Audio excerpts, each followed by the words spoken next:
Okay, it looks like everybody's got it.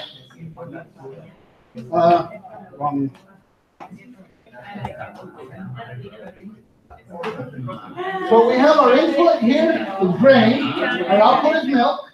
For average product for each row, I take my output and I divide it by my input, and that gives me average product.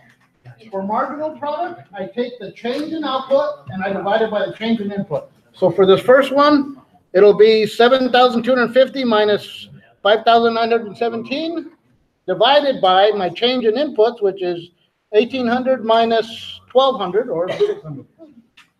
And that would be my marginal product for that first change. And I do that for each individual one. And for C, you all got it?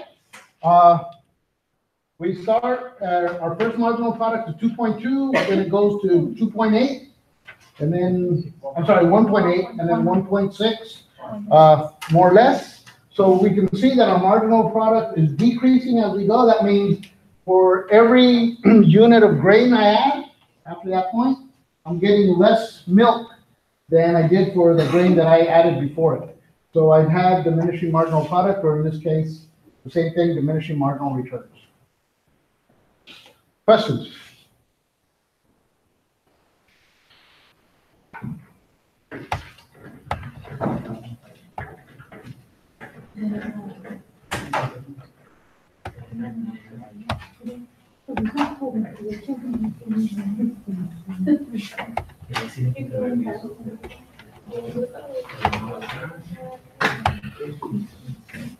Always remind me to do this, guys, otherwise it doesn't broadcast right. You just get one, just get the first slide and the slides don't change as I go.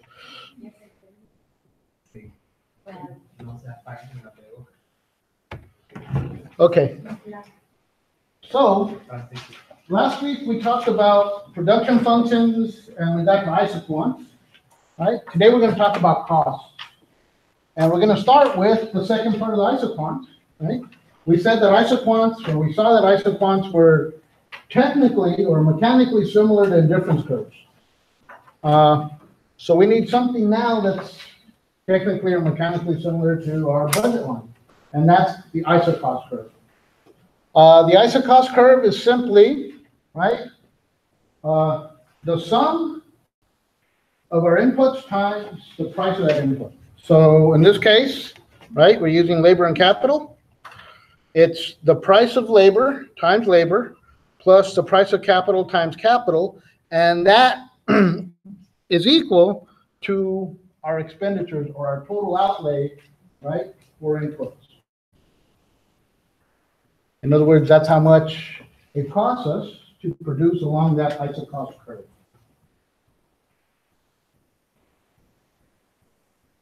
Now, what I want to do is I want to depict this graph along the two-dimensional graph where I have one input on the vertical axis, in this case capital, and one input on the horizontal axis, in this case labor.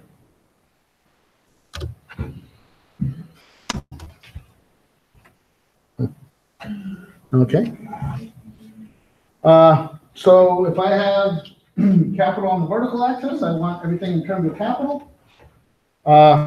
So I do the math. I have PL times L plus PK times K is equal to M. I bring that over, I bring PL times L to that side by subtracting both sides by it. The M minus PL times L. Now I divide both sides by PK and I get K is equal to M over PK minus PL times L over PK. All right. Now, in this case, the intercept is going to be M over PK, right? That's our intercept. And of course, the slope of this graph is going to be negative PL, the price of labor, divided by the price of capital. That's the slope. Right? It's the exact same thing that we did for our budget line. But instead of having the price of the goods, the number of the goods, we have inputs this time. And we're denoting the inputs as labor and capital.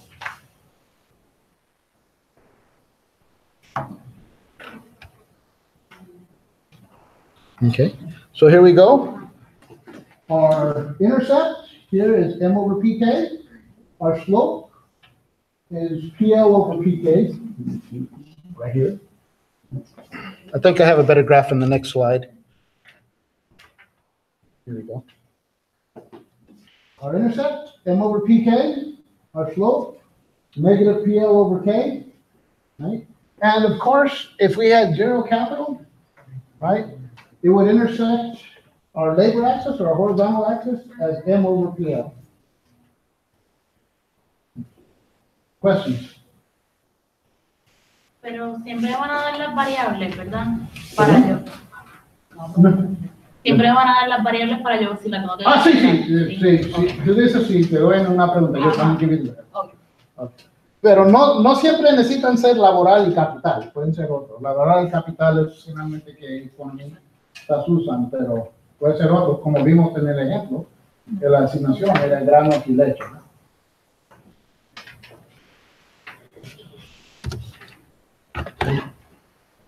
Ok.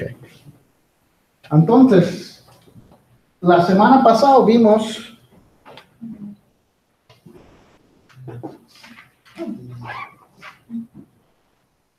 el pendiente, ¿no?, del isoquant era igual al, a la tasa marginal técnico de sustitución. I should have said the marginal rate of technical substitution, right? That's the slope of our isoquant, right? For us to have the optimal set of, the optimal combination of inputs, that should be equal to the slope of our isocost curve, right? So we're going to do it a little differently mechanically than we did for our utility theory, right? Where we had an resistance curve and a budget line. In this case, I want to produce a certain amount. Let's say Q is equal to 100, right?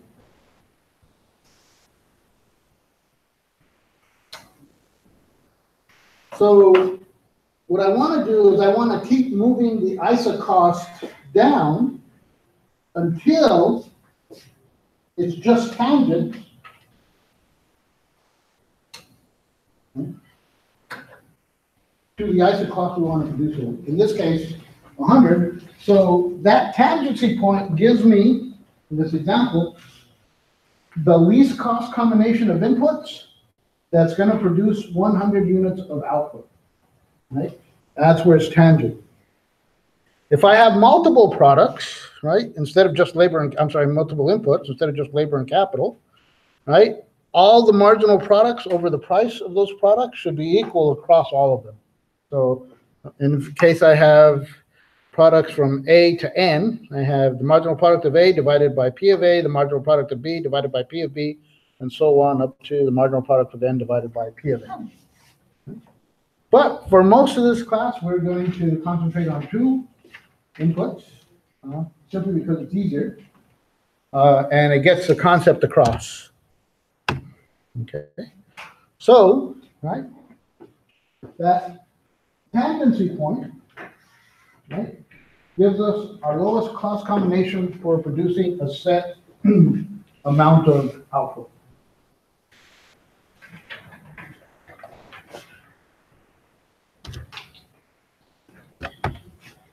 Okay. So in this graph, right, down here on CO, I can't, it's cheaper than the other isocost, but guess what? It's not enough inputs to produce the amount of output I want on this blue isoquant. C2, right, I can produce the amount I want. I can produce here, or I can produce here, right? The problem is it's not the cheapest combination of inputs to produce that amount of output. Instead, I have to keep going down until I find an isocost that's just barely tangent, just barely touching, right, my isoquant. At point S, right, is our optimal combination, our lowest cost combination to produce that level of output.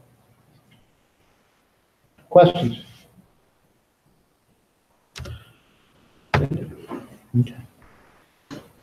Questions on isoquants and isocosts? Okay. Like I said, technically, the same thing as we did with the indifference curves and budget lines. Except that we go backwards. Instead of moving the budget line up to our indifference curve, we move the isocost down to our isocost down to our isoquant. Okay, can you guys see that? No. Okay, it's just an expansion path. So let's say I had a bunch of optimal points at different outputs, right? It's simply a line that goes through all those optimal points. That's the expansion path. That tells me the optimal combinations as I increase output throughout the range. That's all an expansion path is. Just like in utility theory, when we had indifference curves, it's possible to have a corner solution. We know that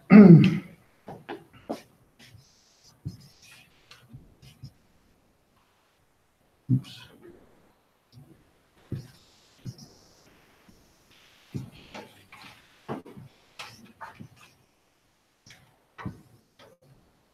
I know that's true, right? That in general, the ratio of the marginal products, also known as the marginal rate of technical substitution, has to equal the slope of my isocost curve. But if there's a situation where I'm not using any labor or any capital, that may not be true, right? Because we'll be at a corner, it's a corner solution. In other words, I'd like to use either more labor or more capital, depending on where I'm at. Let's say I'm using zero labor and all capital. Well, I'd like to use even more capital, but I don't have any more labor to give up, right? So I'm at a corner. Dang it. So I'm right here, I'm using a bunch of capital and zero labor, right? But at this point, I would actually love to use more capital, but I just can't because I can't use any less labor for it. So at that point, this condition may not be true, and that's known as a corner solution. And it's only, the only reason that happens is because, right, I'm at a corner. I can't use any less capital. I can't give up any more capital to get more labor. I'm at the corner. So that tangency position, right, where the marginal rate of technical substitution equals the slope of the isocost isn't true at that point. Questions?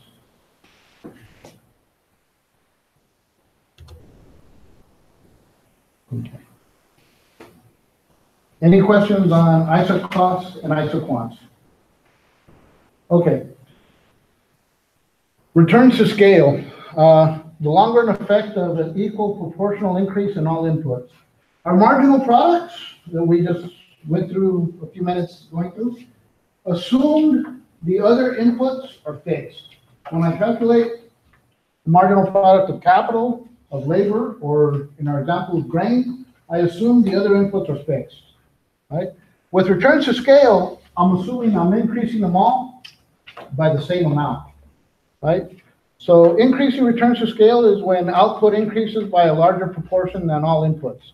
In other words, if I had 3 inputs and I increase them all by 10%, my output would increase by more than 10%. That's increasing returns to scale. Constant returns to scale, decreasing returns to scale is next on the slide.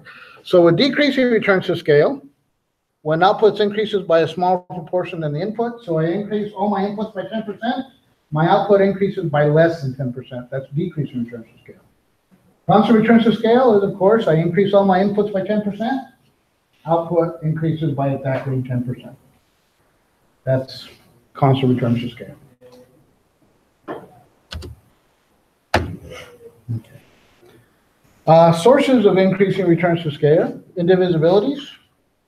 Some technologies can only be implemented at large scale productions. If I try to produce, let's say Tesla, and I only try to produce one or two, it's going to cost me a lot to produce those electric cars. But if I can produce 5,000 at a time, the cost per car is going to decrease. That's one source. Subdivision of tasks. Larger scales allow increased division of tasks and increased specialization. I can get people that are better at certain parts of the production process to do different things, and hopefully give me that increase in returns to scale that I'm looking for.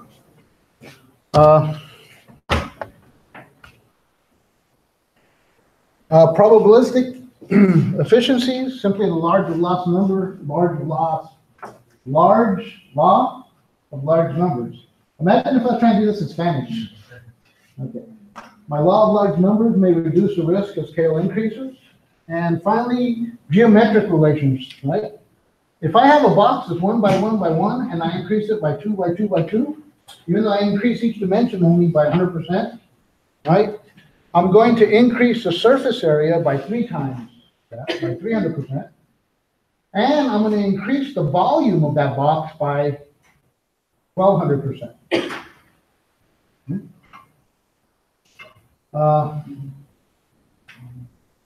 Okay, so this applies to storage devices, transfer devices, etc. Okay, question. Oh, I misspoke. I increased the surface area 4 times and the volume by 8 times. Sorry. Questions?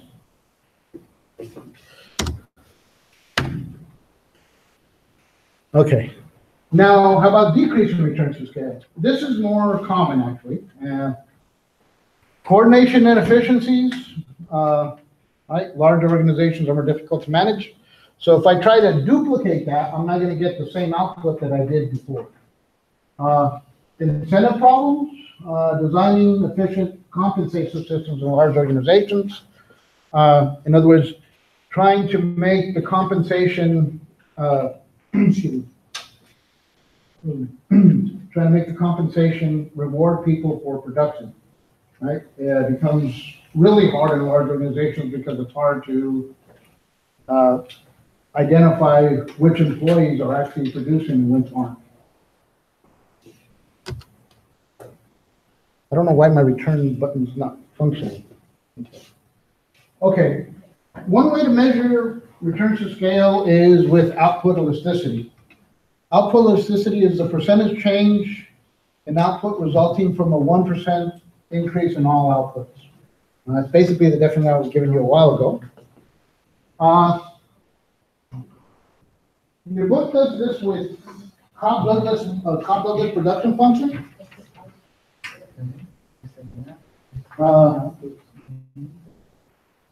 I promise I'll never give you a Cobb-Douglas production function.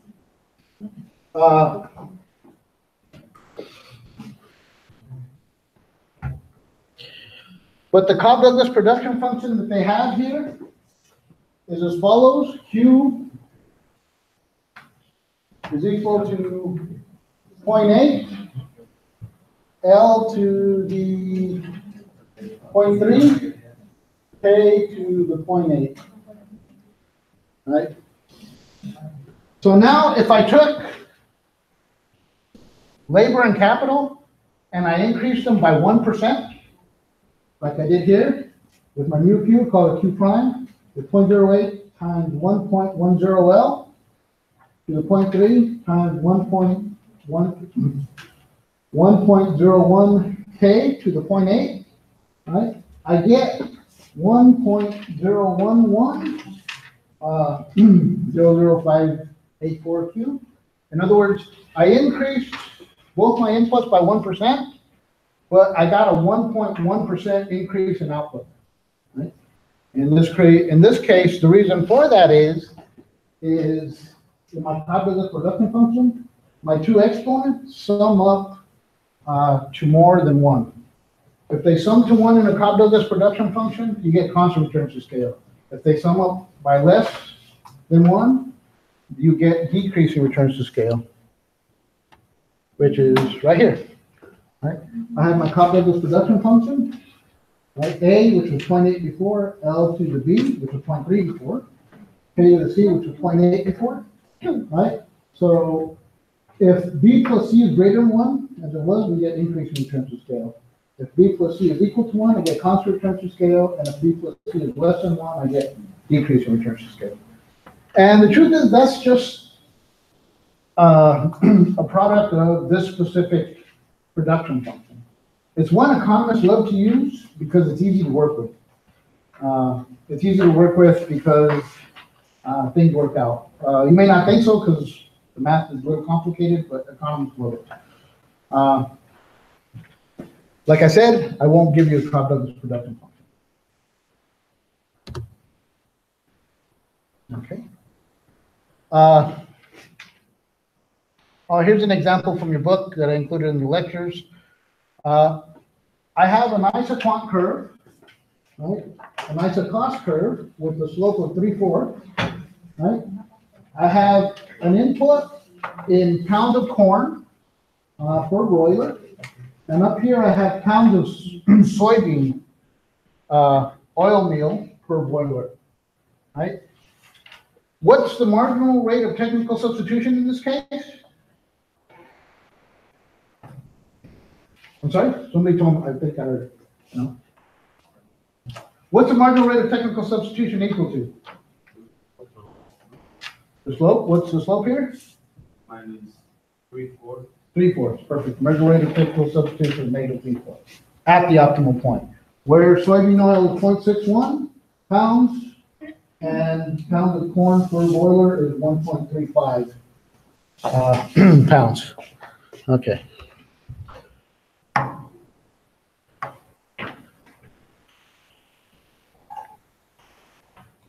Okay. Okay, questions? Okay. We're moving on to the next chapter, and this is the cost chapter. We covered isoquants and isocosts. Now we're moving on to costs. Okay. Our objectives are to explain how a manager can use their knowledge of the relationship between cost and output to make decisions that maximize value of the firm, and understand the difference between short-run and long-run costs, and the importance of the distinction for managerial decisions. We're going to see that in the short run, at least one variable is going to be fixed. We're going to have a fixed cost. In the long run, all variables are free to change. In other words, in the long run, there are no fixed costs. In the long run, I can change the size of the plant and the equipment I'm working with, but in the short run, those are fixed.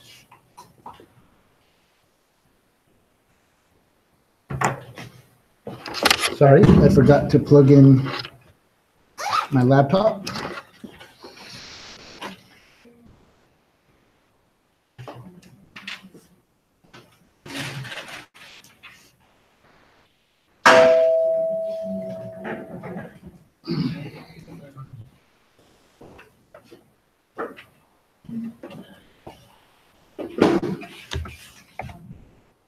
Okay. So if you remember the first day of class, right? We talked about something known as opportunity cost. And all that meant was that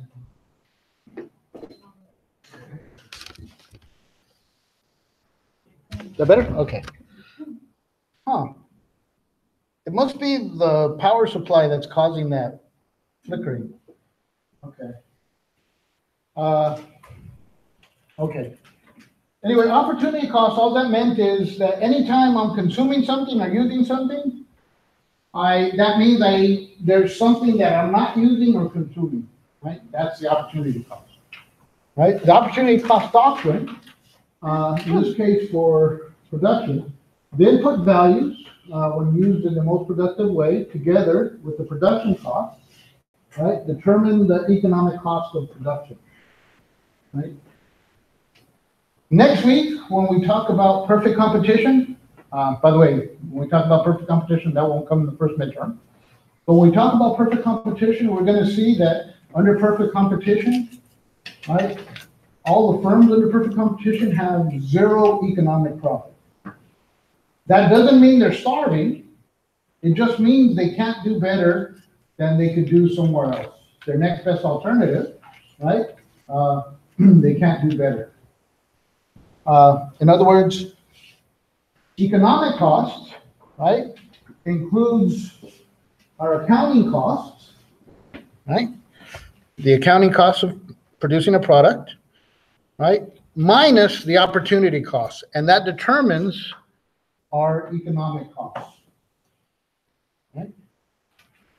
Historical costs, the money that managers actually pay for an input. By the way, I'm going to give you a bunch of definitions. They're not that important. The big one is opportunity costs. That's one of the things you should really know. But most of them, just having a general idea of what they are is fine. Okay. Explicit costs, I think the definition is pretty straightforward. It's the ordinary item accountants includes in the firm's expense. Implicit costs, right? It's the foregoing value of the resources that managers did not put to their best use. And finally, in this slide, the doctrine of sunk costs, right? Sunk costs are simply costs that can't be recouped, right? In other words, I've spent that money and I can't get it back. Or I signed a contract to spend that money and there's no way to get out of the contract, right? Those are sunk costs. The doctrine of sunk costs is that resources that are spent and can't be recovered, right, shouldn't play a decision in the manager's, shouldn't play a role in the manager's decision.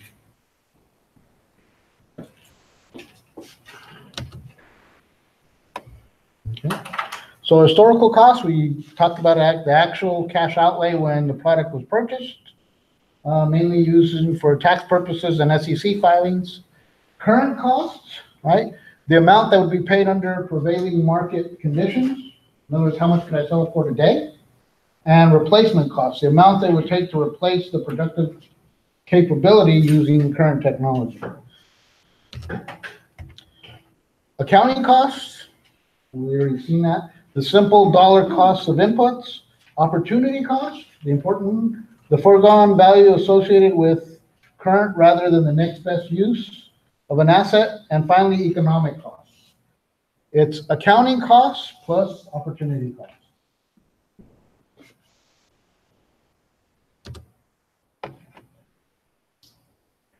We already talked about explicit and implicit. These definitions are slightly different. Explicit is simply out-of-pocket expenditures, what I actually spent. Implicit costs are non-cash costs.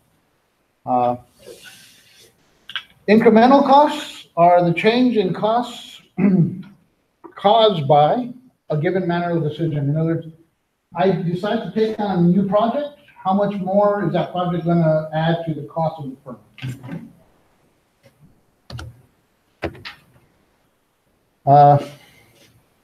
The profit contributions, profit before fixed charges. In other words, how much does an item add to short-term operating profits? Sunk costs, where we talked about, costs that does not vary across decision alternatives. These costs should not play a role in determining the optimal course of action for a company. Okay, the cost function. Right? So far, we've had all kinds of functions. We have utility functions, we have production functions. Of course, we're going to have a cost function. It's simply a function that that shows the cost-output relationship. Right? A short-run cost function is the basis for day-to-day operating decisions. What would be the difference between a short-run cost function and a long-run cost function? I said it about 5 minutes ago. In the short run, it can't change. I'm sorry? The cost in the short run can't change. Okay. I think you got the basic idea. Exactly. In the short run, we're going to have fixed costs. In the long run, right, all the costs are variable. There are no fixed costs. Okay. Which brings me to my next definition, the short run. The operating period for at least operating period during which at least one input is fixed, right? It can be the building you're in, right? It can be the building you in plus some equipment, right? That's a fixed cost. That's the stuff that you don't vary day to day. So that's why it's in the short run. In the long run, I can change those things. I can change the building I'm in, I can change the equipment I'm using. Fixed costs, expenses that do not vary with output. Variable costs, expenses that fluctuate with output. These are two things that you will know or you should know, but not the definitions, just because we're going to be working with fixed costs and variable costs. Short run cost curve, the cost output relationship for a specific plant and operating environment. Okay. And this is basically the same thing over, but this is actually, I like my stuff better, but I include the stuff in the book. This is the stuff in the book. Cost function, a function showing various relationship between input cost and output. The short run where the quantity where at least one input is fixed, the long run where the quantities of all inputs are variable. And fixed inputs when the quantities of plant and equipment that can't be altered. Questions? Am I going too fast? Like I said, I'm going kind of fast because the definitions, like I said, they're not super important, but just give you a general understanding of them all. Okay. Continue with our definitions. Scale of plant. The scale is determined by fixed inputs. How big is our building? How much equipment do we have? Or how big is that equipment? Variable inputs, inputs that a manager can vary in quantity in the short run. So our total fixed cost is the total cost per period of time incurred for our fixed inputs, right? A building, where is that coming from? Somebody's rehearsing or something. There's a flute, there's a piano, and there's something. It could be on this floor, is it? No, honestly, I believe so, but I don't know. Okay, well, I'll go ask him to lower it in a while if it continues. It's the first time I actually heard of this. Okay. Total variable cost, the total cost incurred by managers for variable inputs. So we have total variable costs, we have total fixed costs. If I sum those two, guess what I get? Total costs. Right? So total costs are total fixed costs plus total variable costs, the sum of fixed and total variable costs. So here I have a table. My fixed costs are 100. Notice they don't change. In other words, they're fixed. My variable costs are on the next row, and you see that they increase as I have more output. So I go 0 to 40, 40 to 64, 64 to 78. These are my variable costs. I sum my fixed costs plus my variable costs, and I get total costs. Notice there's 2 points that we're going to talk about later, 5.5 and 6.64. Those are going to be the minimums of our average variable costs and our average total costs. Okay. We've already defined fixed costs, variable costs, and total costs. What would average fixed cost, average variable cost, and average total cost be?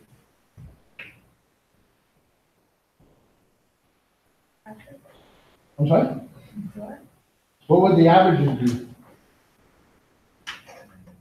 What would average variable cost be, for instance?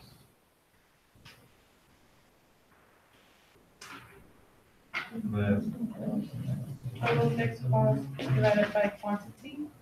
That's good. That's not for variable cost, but that works perfectly for fixed costs. Okay. So my average fixed cost, right, would be my fixed cost, 100 divided by Q.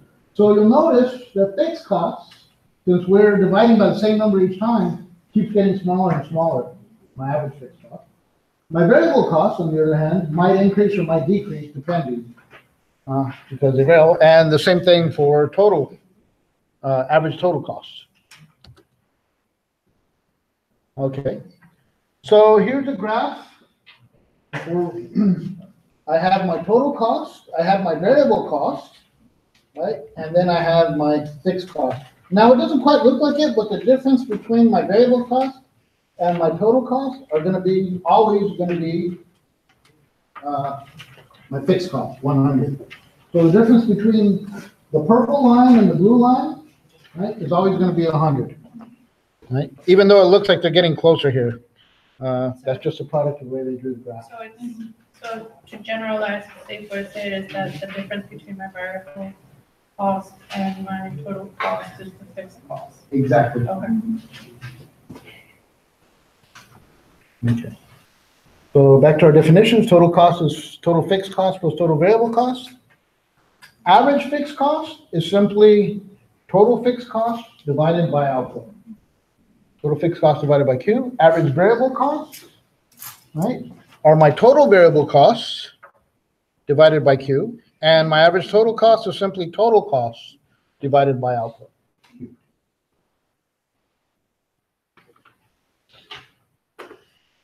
Same thing, this comes from the book, right? Average fixed cost, the total fixed cost divided by output. Average variable cost, the total variable cost divided by output. Average total cost, the total cost divided by output. So if we have all those averages, right, and let's do total cost, what would marginal cost be?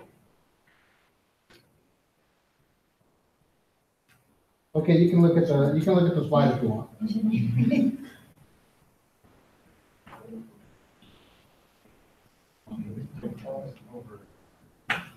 Okay, the change in total cost over the change in Q. Since fixed costs are just that, they don't change, right? That would also be equal to total variable costs, or the change in total variable costs over the change in Q.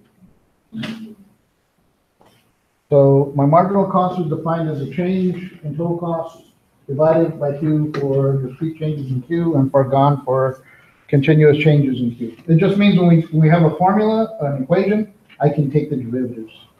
Dang it. Okay. So what's the relationship between average and marginal? We saw this with marginal product and average product, right? Here, it's the same thing, except that instead of looking for the maximum, we're going to be looking for the minimums of our cost, right? So let U be the number of inputs used. Let W be the fixed cost of the fixed cost per unit of inputs. So my average variable cost, as we saw, right, is simply total variable cost divided by Q. And our total variable cost in this case, by our definition, is W is the cost and U is the number we use. So it's W times U divided by Q. So that's, I can write that as W times U over Q, and U over Q, right, I can rewrite as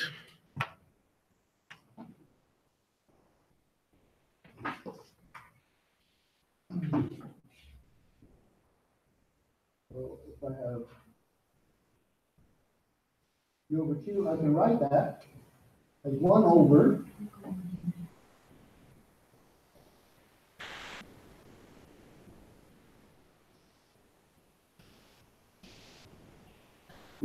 Q over U. Q over U, where U is an input, is what?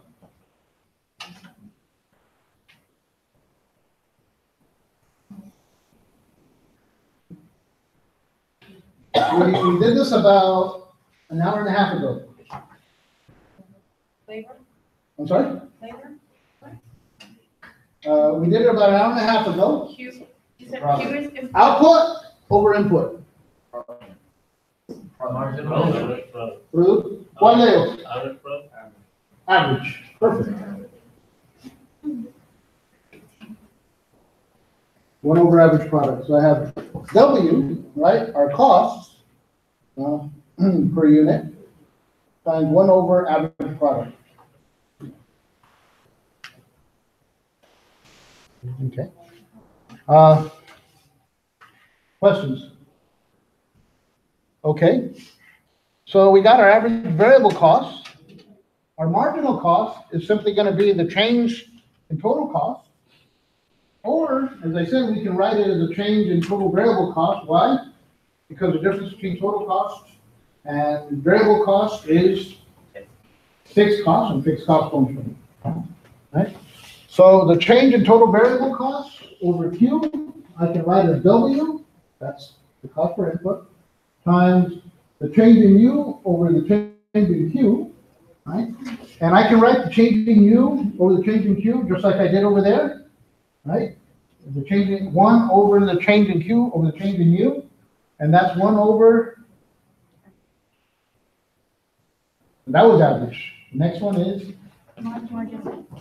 okay, marginal product, 1 over marginal product, right? So my marginal cost is equal to my cost per input times 1 over the marginal product of our input. Now, that brings us to two facts about the relationship between marginal costs and average costs. In this case, average variable cost and average total cost, is that the marginal cost intersects those two other measures at their minimum. Right? Just like, right, marginal product or average product intersected marginal product at its maximum. Here, my marginal cost is going to intersect my average variable cost at its minimum, and it's going to intersect my average total cost at its minimum. And the logic behind this is sort of like the one I told you before. Your GPA, suppose your GPA is 3.5, right? Before the start of the semester. You can think of your marginal GPA, right, as what you get this semester. So if this semester you get more than 3.5, you pull it up. If you get less than 3.5, you're pulling your cumulative down. If you get 3.5 exactly, you're right there. Right? Same thing here. If my marginal cost, right, is below my average cost, that means I'm pulling it down until I hit the minimum, and then my marginal cost goes above my average cost, and then I start pulling it up. Right? So it has to intersect it at its minimum. Okay. Questions? Can you guys see that? No. Okay. Yeah. How about here? Can you see that? Okay. On this graph, I have my average total cost and my average variable cost and my average fixed cost. My average fixed cost keeps decreasing because we're dividing the same number by a bigger and bigger number each time. But my marginal cost intersects my average variable cost at its minimum, then my average total cost at its minimum. Right?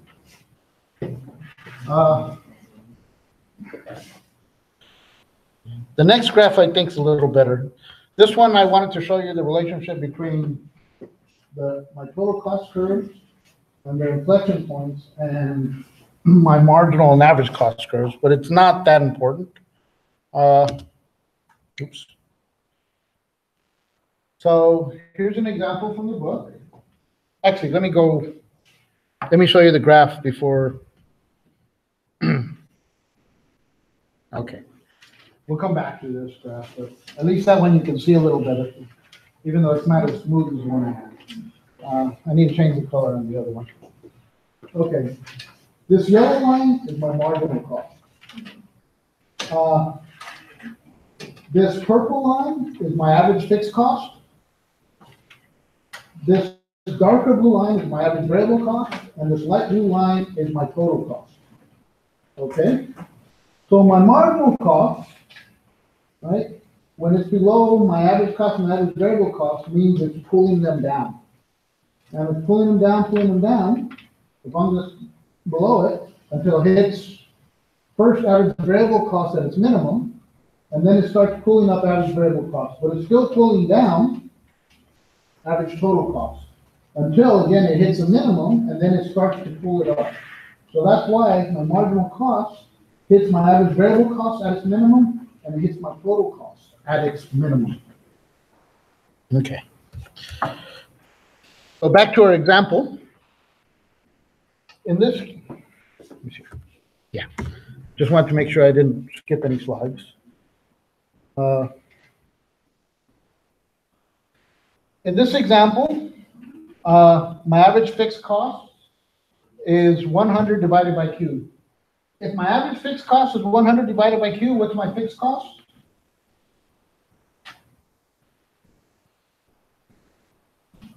I think I heard it. What's my total fixed cost? What's I'm sorry? total fixed cost? Yes. My average fixed cost is 100 divided by Q. Average, what are we dividing by? Output, right? So what's my total fixed cost? 100. Okay. It was too easy. You guys thought it was a trick question, right? Okay. My average variable cost is 50 minus 11Q plus Q squared. My average total cost is just the sum of these two, my average fixed cost and my average variable cost, or it's 100 divided by Q plus 50 minus 11Q plus Q squared. Okay. So if I have my average total cost, how could I get my total cost? What could I do to get my total cost from my average fixed cost?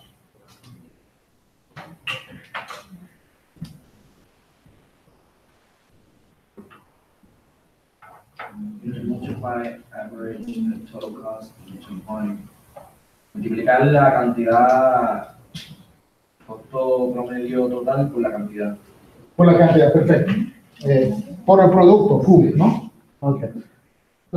What he said, right? If I take my average, right? My average I'm dividing by something. In this case, I'm dividing by output, right? If I multiply it by output, I'll get, right? Before I get what I got before I took my average. So if I wanted my total cost, I just multiply my average total cost by Q. My marginal cost is the change in total cost divided by the change in Q, right? Which of course is going to be equal to the change in my total variable cost divided by the change in Q, because fixed cost doesn't change.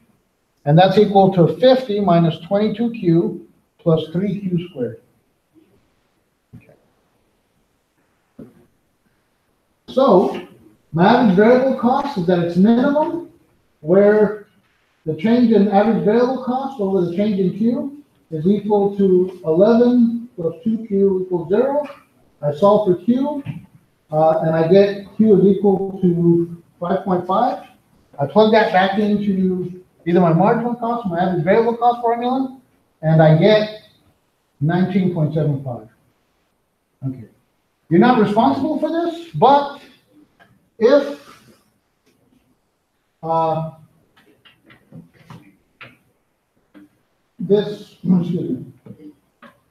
average variable cost at its minimum, how would I get that? Or how do I get that? Or how did I get that? How do I get this right here? The derivative, I took the derivative, go ahead, yeah, third point. of average variable cost. The So 50, there's no Q there, it's 0, 11Q plus 2Q, right? And to get a maximum, I said it equals 0. I'm not going to give you something that complicated. In general, the derivatives I'm going to give you a little simpler. But that's how you do it. Now, I do the same thing that I did for average variable cost to total cost. I take the change in average total cost over the change in Q. I take the derivative of my average total cost curve, right? Set it equal to 0 to get the minimum. And I solve for Q. And in this case, Q is going to be 6.6. right? And my marginal cost equal to my average total cost is gonna be 36.11. That's where, right, my average total cost is at its minimum and where it's equal to marginal cost. That make sense? Okay.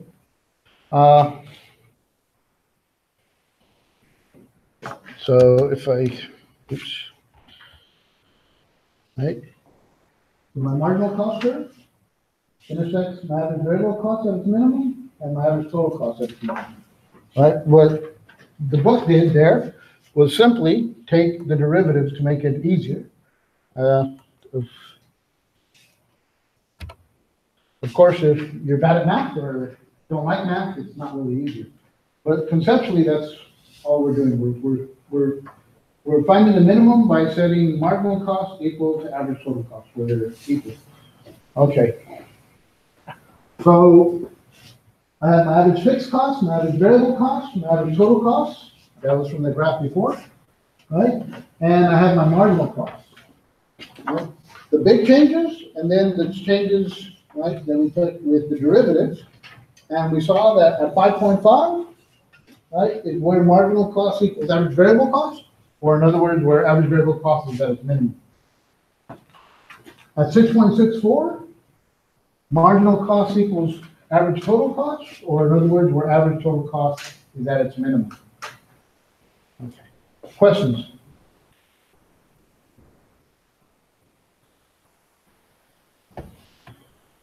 Okay.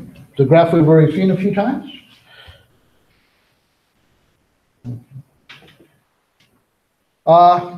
Here, we're doing that relationship when we had U, right? So I have, in this case, labor,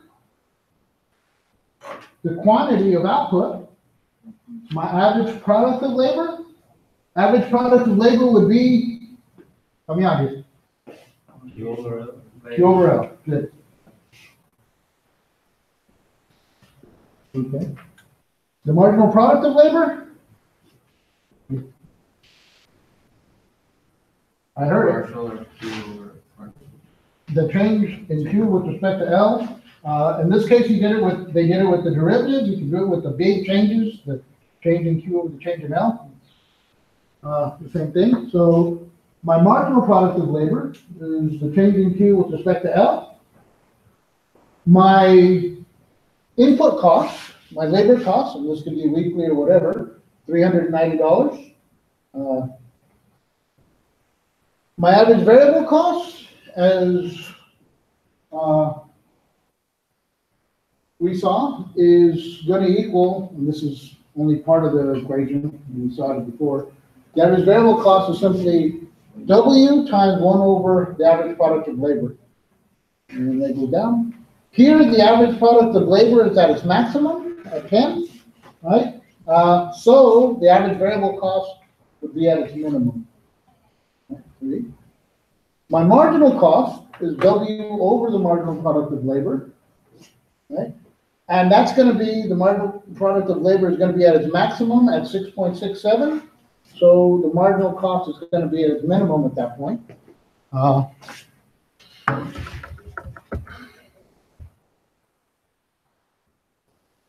Did I go past it? Must have.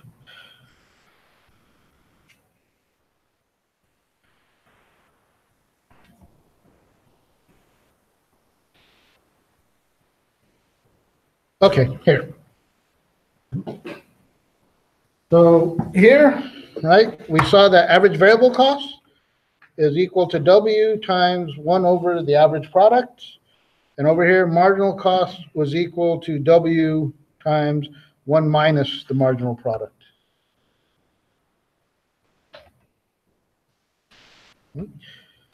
And here we have those relationships, and we see where average product is maximum, our average variable cost is at its minimum.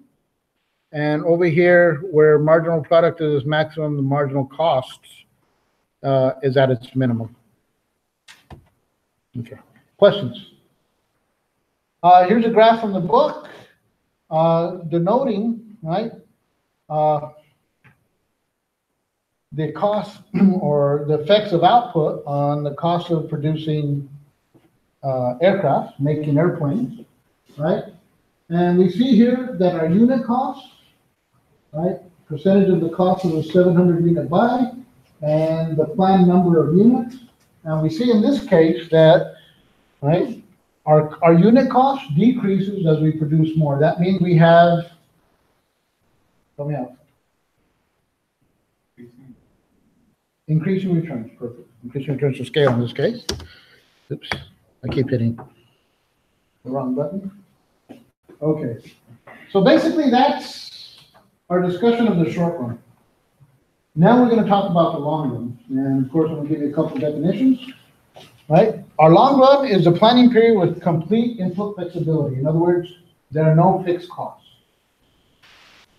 Our long run cost function, right, of course, the basis for long range planning is just a cost function with all variable costs.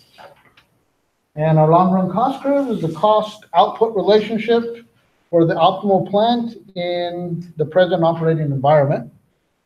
So whatever plant that we deem most efficient in the long run is what we're going to be using. So in the long run, there are no fixed costs. All costs are variable. So long run average total cost equals long run variable cost. Okay? However, in the long run, variable cost function will incorporate different quantities of short run fixed costs. We got to get to that optimal plant and equipment. For instance, there may have been a smaller plant that got rebuilt into a bigger plant. Both production processes will be captured in the long run total cost, long run total variable cost. Okay, so these are from the books, basically the same thing. Our long run marginal cost function is a function representing how varying outputs affects the cost of producing the last unit if the manager has chosen the most efficient input bundle. Okay. So minimizing our short run cost curve represents the optimal, perhaps profit maximizing level of given fixed costs. The long run cost curve will give the optimal level without fixed costs. We can think of the long run cost curve, therefore, as a collection of the optimal points of short run cost curves with different combinations of fixed costs, like plant and equipment. So, right, here's one short run cost curve, the yellow curve. Another short run cost curve is this blue curve. And then finally the purple curve. Right, so all three are different short run cost curves, right? And what we want to do is from those get a long run cost curve or a long run average cost curve. So if I think about the average cost curve within the long run average cost curve being tangent to my short run average cost curves, that long run average cost curve basically becomes what we call an envelope, right, of our short run average cost curves. Where do you guys think that the short run average cost curve should intersect the long run average cost curves?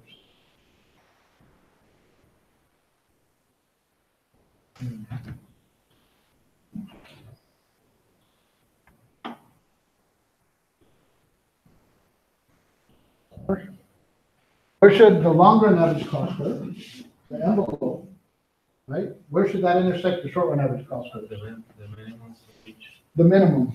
That is a perfect answer, except it's wrong, and I'm not dogging on you. The economists thought that for a long time, way back before it was easy to draw graphs in computerizing. One time in the 1930s, an economist tried to do that. He tried to draw the envelope being tangent at the minimum of all the short and average cost curves, and he found out he couldn't. It was impossible. Instead, right, it's going to look something like this, where the tangency point, right, is going to be before the minimum on the left of the minimum long run average cost curve, and then to the right on this side. And of course, right at the minimum of the long run average cost curve, you'll hit the short run average cost curve at its minimum, okay? Which is our optimal plant size, because that's our lowest cost producing combination. Questions? So we have that envelope and we have all our short run average cost curve being tangent to our long run average cost curve, right? But not at the minimums, except for the minimum plant right where the long run is at its minimum. Go ahead. Here, the curve is diminishing in the first place, because we're assuming that, as we increase production and cost lowers, right? Yes. Okay.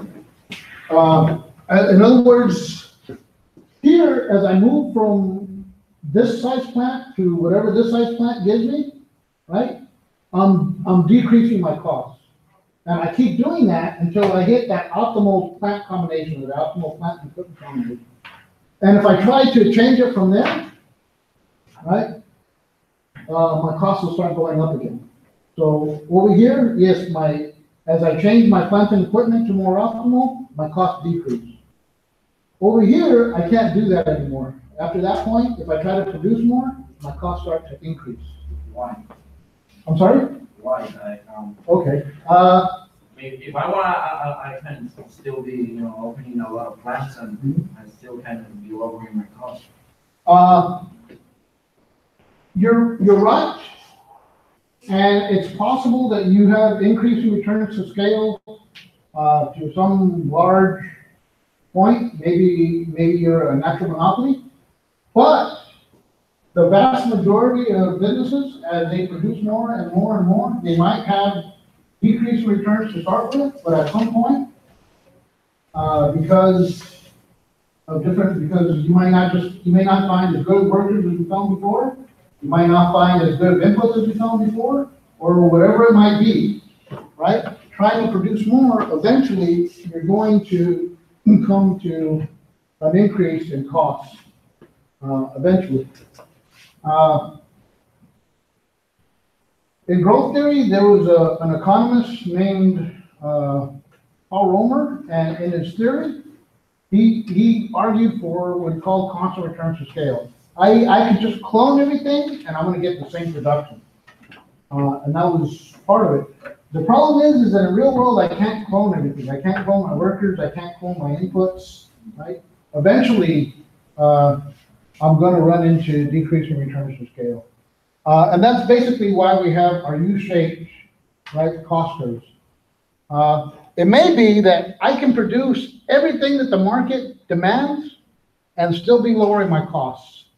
We're going to see later on, that's known as a natural monopoly. That's a situation where one firm dominates the market because it produces so much. It produces so much, and the more it produces, the lower its cost. So it can outbid its rivals, or outproduce its rivals at a lower cost. Okay. Questions? All right, more definitions. I know you guys love them. Capacity, the output level at which the short run average costs are minimized, right at the bottom of that U-shaped curve. The minimum efficient scale, output levels at which the long run costs are minimized. And that's where it's going to hit the optimum short run cost curve. So the minimum efficient scale of a typical firm in a market will determine the market structure. If costs are minimized at high levels of output, there's likely to be little competition, right? That natural monopoly I was talking about. If costs are minimized at a low level of output, there's likely to be a lot of competition. Okay. So here's an example of a long run average cost curve. We might have increasing returns at first, but eventually we're going to run into decreasing returns. Back to now economies of scale. Decreasing using the long run average cost. Equivalently, this increasing output per unit of inputs. In other words, each unit of combined input results in more output than the unit before it did. In the graphs below, we're going to see is what economists believe a typical cost curve is going to look like, and a typical production function. I'm not sure you can be able to see them. I might have to draw them on the board. They start with increasing returns, then decreasing returns to scale. Right where they switch from increasing returns to decreasing returns to scale, we have that inflection. Okay, you guys see that? Barely? Okay, not even. Okay.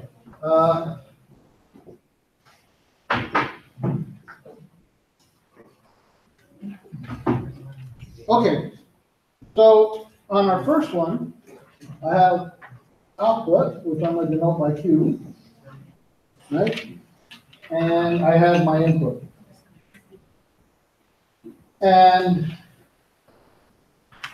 it's going to increase, right, at an increasing rate at first, deflect, and then increase at a decreasing rate. On this next graph, I have output on the horizontal axis, and I have total production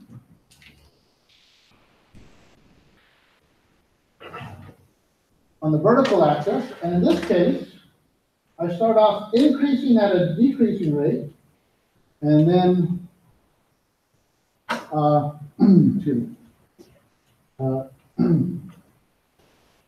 increasing at an increasing rate, and that's my total cost curve. Oops. This is money, sorry.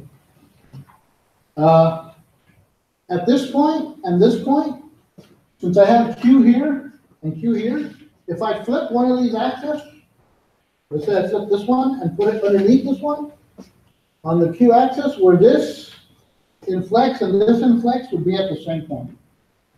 Okay?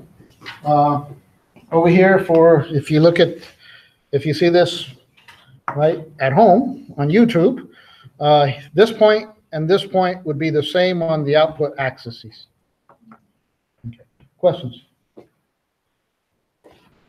Okay. This is just what I said. If I were to put the production graph on its side, where both graphs have output on the same axis, the change from increasing returns to decreasing returns would be the same. Of course, we're assuming constant input prices.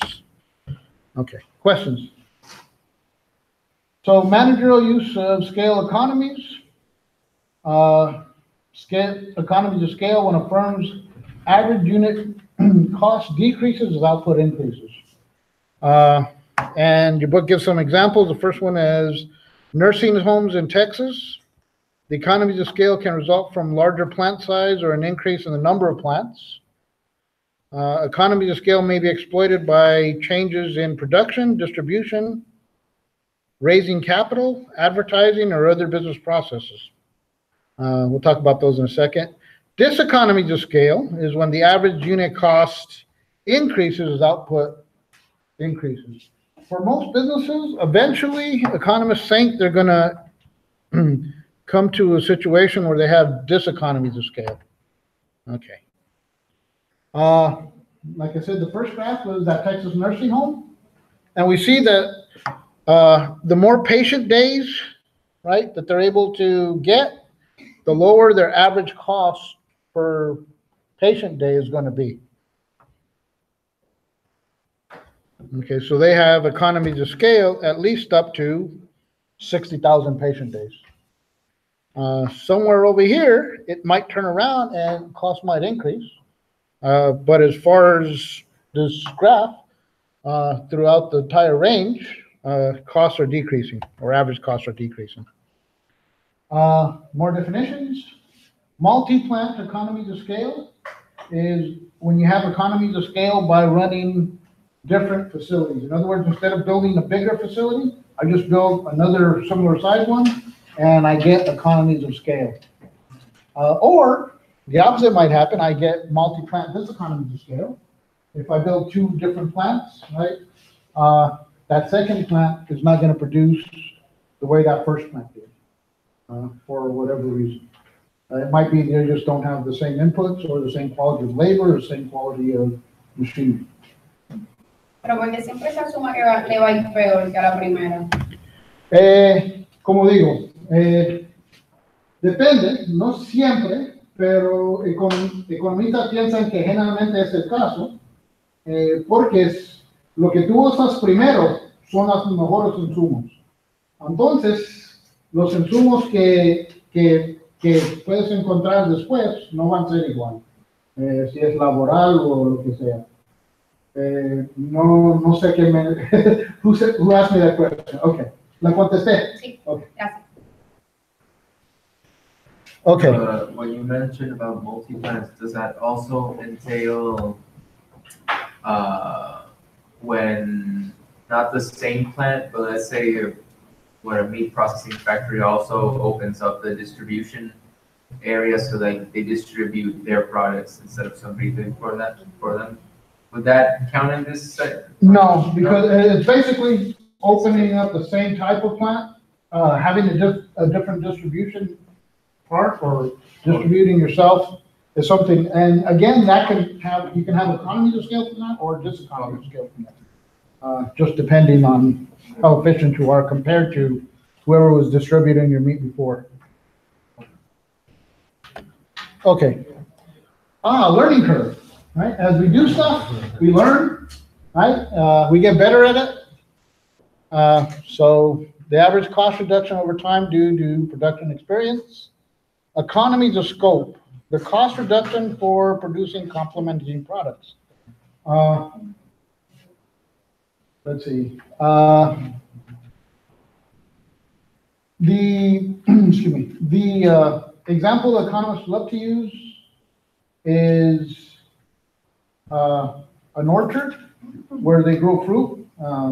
In North America, peaches, apples, all that stuff, the trees grow and in the spring they blossom, right? They have little flowers, right? So if you're able to have a beekeeper, right, or also instead of running the orchard, run honey production inside the orchard, in the springtime, what's gonna happen? The bees pollinate your fruit, you get more fruit, and guess what? You get more honey too. That's economies of scope. You get, from doing them both at the same time, you get more fruit and you get more honey. Economies of scope. Cost volume profit analysis. An analytical technique used to study the relationship between costs, revenues, and profits. We're not gonna do much of that except I give you the definition. Okay. So managerial use of scope economies.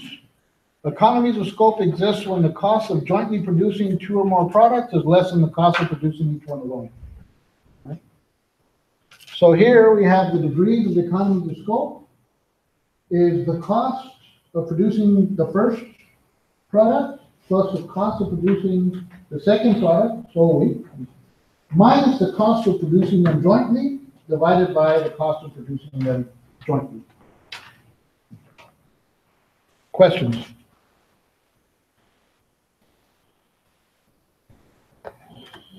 Okay.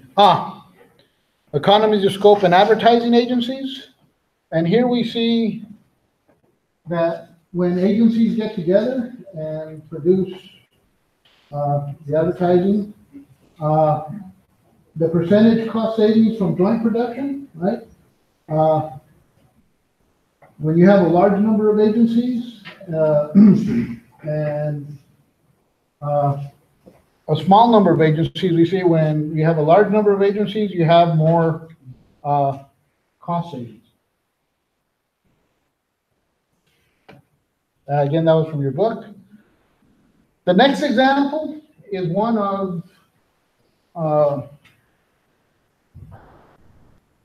delivery package service. And it's one that I really like to use in exams. Here we have the following. I have 5 cities, and I have a delivery company that delivers to all 5 cities, right? And they're spaced out equally, right, in this little square thing. The distance between A and B is 1, the cost. The distance between C and D is 1, between A and C is 1, and between B and C is 1. The distance between A and E, or at least in cost term, is 0.707.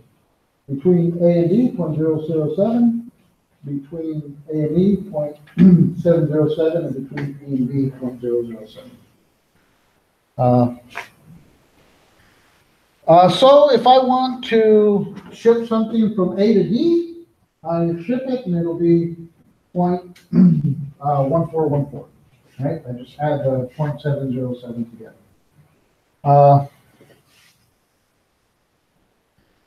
So if I'm going to deliver point to point from A to B, from B to C, from B to D, from A to E, all the combinations, right? How much is it going to cost me? And the answer is here, if I want to go produce from A to B, assuming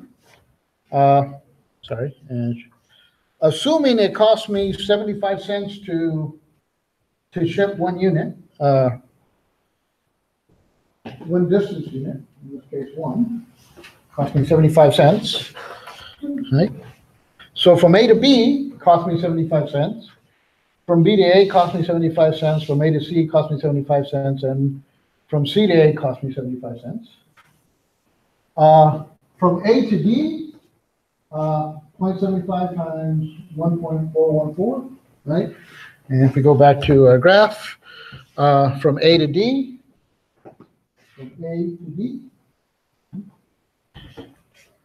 right? This point 707 plus 0.007 times 0.75, or 1.605. From D to A, the same amount. From A to E, that E is in the middle, is just 0.707 times 75. And I do the same thing for every possible combination. How many combinations do I have? 1, 2, 3, 4, 5, 6, 7, 8, 9, 10, 11, 12, 13, 14, 15, 16, 17, 18, 19, 20. 20 possible combinations.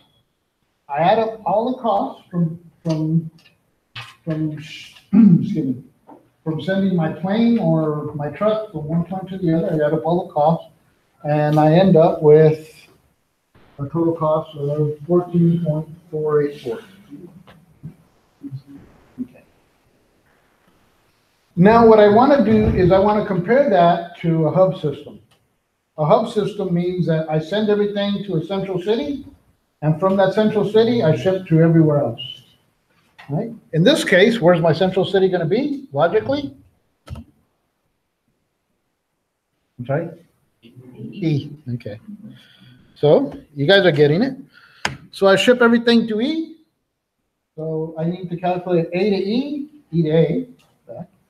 From B to E, B to E, C to E, E to C, D to E, E to D. I sum those up, and I get 5.656, right? Which is less than half of what that point-to-point costs me. So in this case, a hub system for this delivery company is much more efficient than point-to-point. Okay, questions? Okay, we've talked about this before. What was our definition for revenue? Anybody? Price times quantity. Oh, we've got a man that's listening. Okay, P times Q. P times Q. In this case, right, what I want to do is I want to make price a function of quantity. Right? I could have done it the other way around, but for our purposes, that's what we want to do to get to the result we want. So if total revenue is price times quantity, what would marginal revenue be?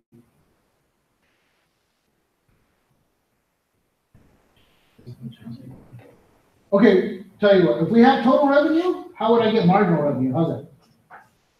Don't even forget about what you even think total revenue is. What would marginal revenue be if we had total revenue? Partial. I'm sorry? The partial? Okay, partial or just a derivative, because we haven't said that anything else is in there. So it's the derivative of partial The change in of price. total revenue with respect to Q. Perfect.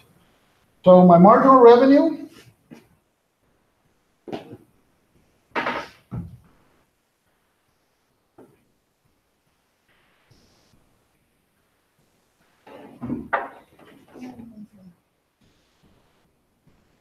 is simply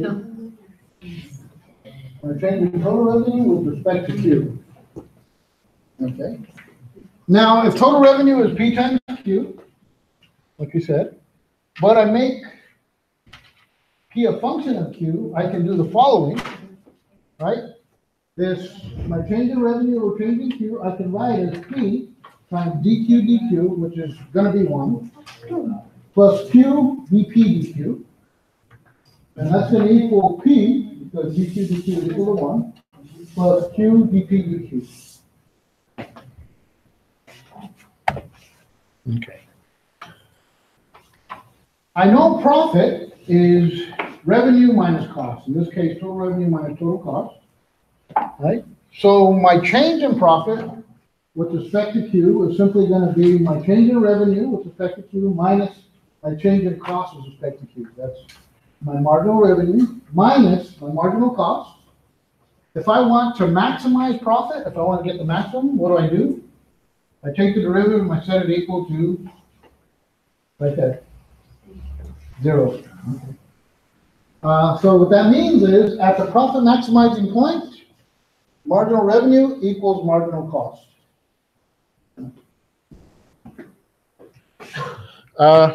Now going back to what I have here, P, excuse me, marginal revenue is equal to P plus Q over dP dQ, right? Which is what I have here. I just do a little bit of algebra trick. I multiply that by P times P divided by P. And don't worry too much about the algebra. I'm not going to hold you responsible for it. I just want to show you that this is true. And right, I have Q dP dQ over PQ. I can write this, right, as P times Q over P times dP dQ. Or I have P times 1 plus Q over P dP dQ.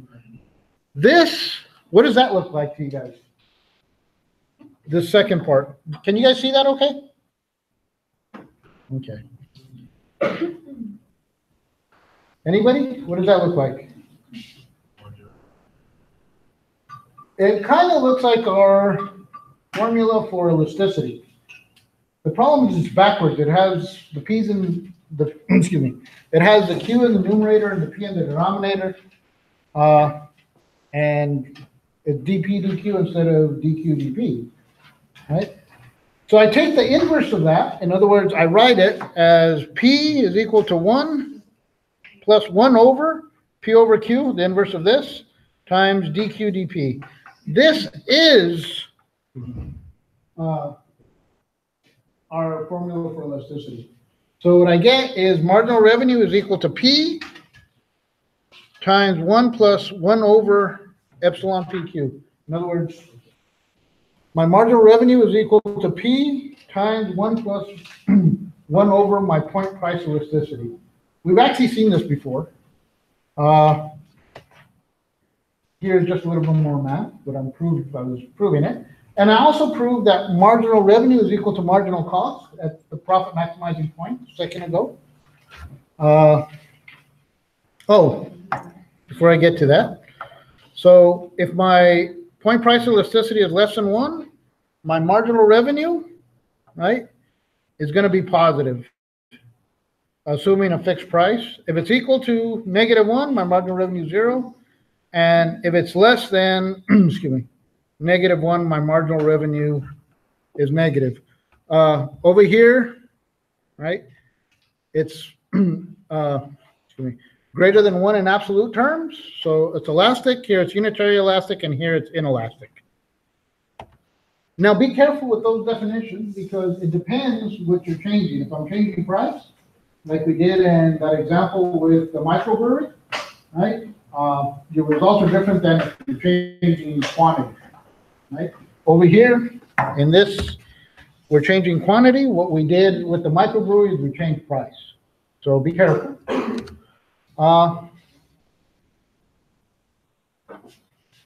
It's yellow over here. How come it's black over there? What happened?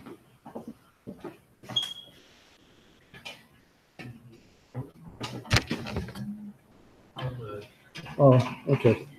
Sorry about that. Okay. So we saw at the profit maximizing point that marginal revenue equals marginal cost. So I could substitute marginal revenue for marginal cost, and I have the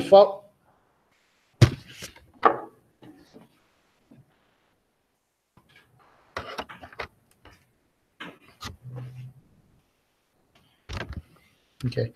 I have the following situation where P minus marginal cost, doing the algebra, right? Taking,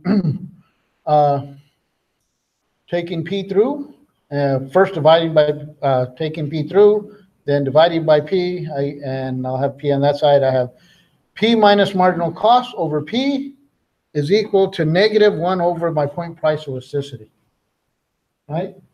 This price minus marginal cost over price is known as my markup over marginal cost. Markup over marginal cost.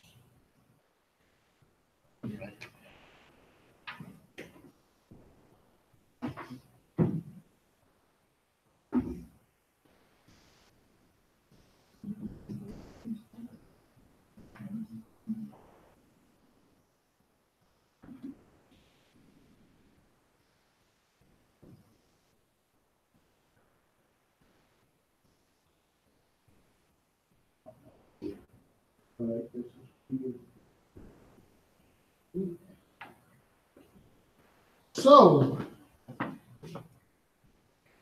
what this tells me is the more inelastic my demand, the higher my price can be over marginal cost, right? And of course, the more elastic, the closer my price has to be to marginal cost.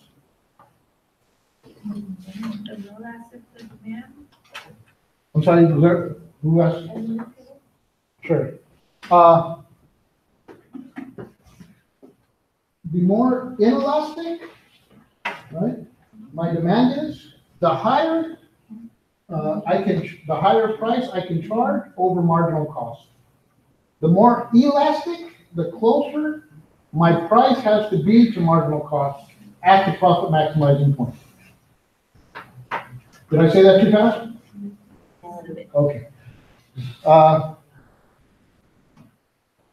The more inelastic the price, the higher my price can be above marginal cost.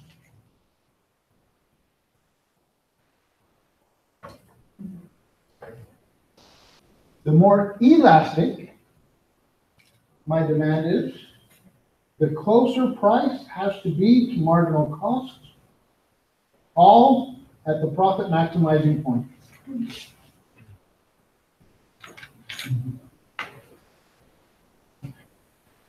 Questions?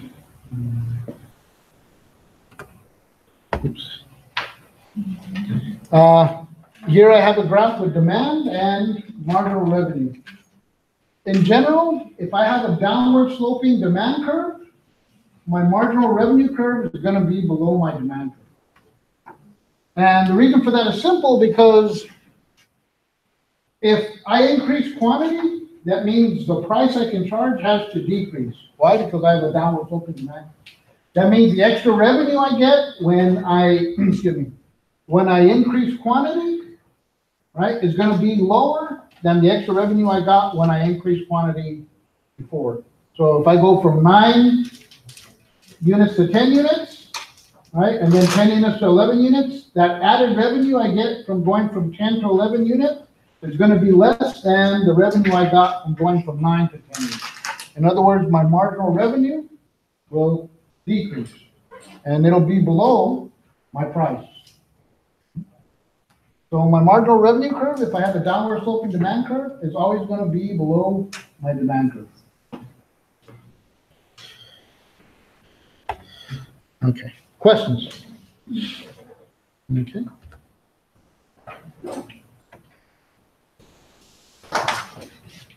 So we talked about short run. Now I want to talk a little about the short run supply curve. For what we're going to see is a perfectly competitive company in a perfectly competitive market. The short run supply curve for a firm in a perfectly competitive market is going to be upward sloping portion of their marginal cost curve. Why is that? Because, right, my price equals to marginal cost is going to be my profit maximizing point. We'll see that later on, but for now, what we need to know is that from this point, that way, in other words, when the marginal cost is upward sloping, that's the slope of my firms in a perfectly competitive market. If I sum up all those marginal cost curves horizontally, that gives me the market supply curve. Just like when we summed up all the demand curves, all the individual demand curves, that gave me the market demand curve. If you do the same thing for here, have the sum. Oops. Okay. We'll talk about that. You probably won't see that in the first midterm, but you have to know it for the second midterm. And finally, my profit function. We know profits are total revenue minus total cost. If I have my isoquant and my isocost, I can write total revenue as P times Q, or price times my production function, because remember, Q is equal to my production function. And I can write my cost function, right, as basically my isocost curve, total outputs. In other words, the price of capital, in this case I'll call it B, times K, plus the cost of labor, I'll call it W, times L. So my profit function is P times Q minus C, which I can write as P times my production function, minus the price of capital V times K, minus the price of labor W times L, right? And therefore, I can maximize my profits, right, with respect to capital and labor instead of just price and quantity, or just quantity, right? And that brings me to the properties of of my production function. First, homogeneity in prices, right? In other words, when my prices change, my profit function moves one way or the other.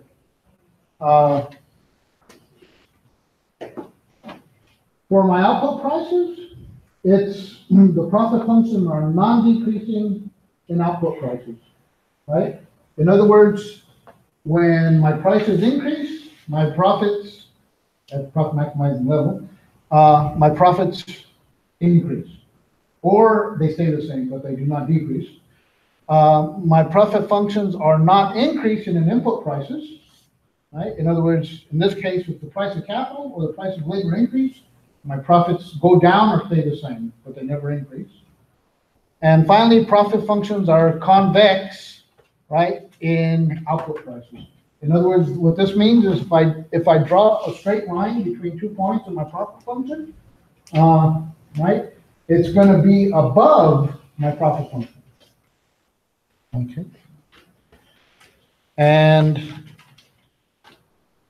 this is, if I remember right, the last thing we talked about today before the material or midterm, and that's marginal revenue product. Marginal revenue product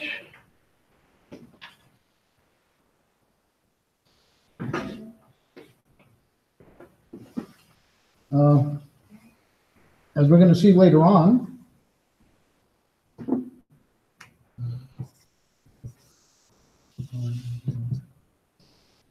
is equal to marginal product times marginal revenue. So in this case, we're talking about labor. The marginal product, the marginal revenue product of labor is the marginal product of labor times marginal revenue. Okay. If we have a horizontal demand curve where price is constant, then my marginal revenue product of labor is going to be the marginal product of labor times the price of my output, which I can write as P times F of L. My marginal product of capital, my marginal revenue product of capital is going to equal my marginal product of capital times the price of my output, or I can write that as P times F of K, where F of K is my marginal product of capital. Okay, questions? I lied. We have one more thing, and it's a break-even analysis. I had forgotten about it. Okay, my break-even analysis. It's really simple. For those of you who are accountants, this should be Kate.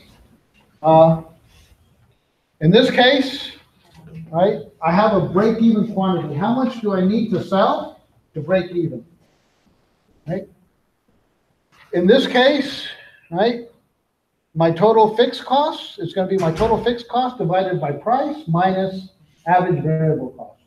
In other words, what's my price per unit for me to break even? So GFC is total fixed cost, P is price, ABC is average variable cost. In the example that I'm going to give, my average fixed cost is 6,000. The price is 3. The average variable cost is 2. So it's 6,000 divided by 3 minus 2, or 600,000 divided by 3 minus 2, or 600,000 divided by 1. 3 minus 2 is 1. And that gives me a break even of 600,000. Okay. So here's a graph. Before I get to 600,000, right, my revenue, the blue line, is below my total costs function. So I'm making a loss up until 600,000, and at 600,000, I'm breaking even. When I'm able to sell more than that, I'm starting to make a profit. So,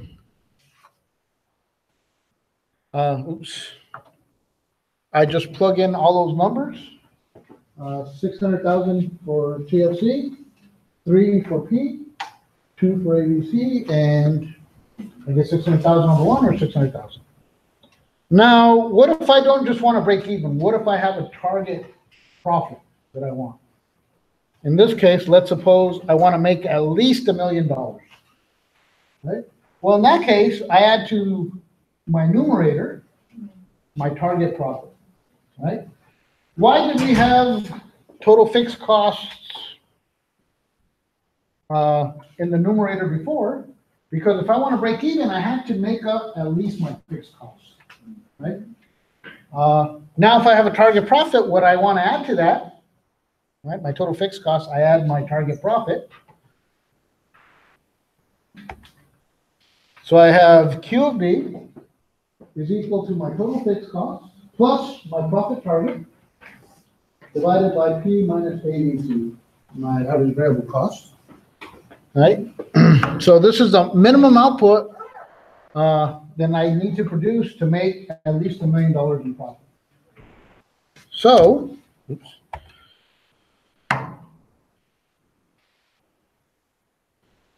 I don't know what happened there. Hopefully I'm still transmitting. Looks like I am. Anyway. So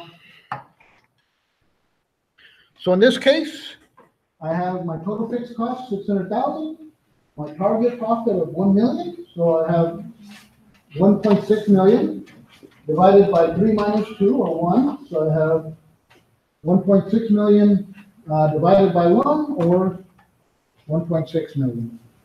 1,600,000. Okay. Questions?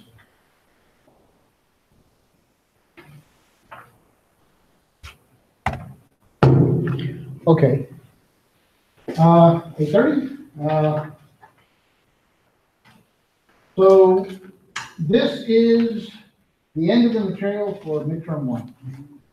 We're going to meet one more time before the midterm, right? On today, of course, on the 1st, is that right? We're going to meet on the 1st, and I'm going to cover material that's not going to be on the first midterm, it's going to be on the second midterm. And then the next time we meet after that, which is 2 weeks after that, right? We'll have the midterm. That gives you guys essentially 3 weeks to study the material for your midterm. All right, good luck. I'll see you next week, and we'll cover perfect competition next week.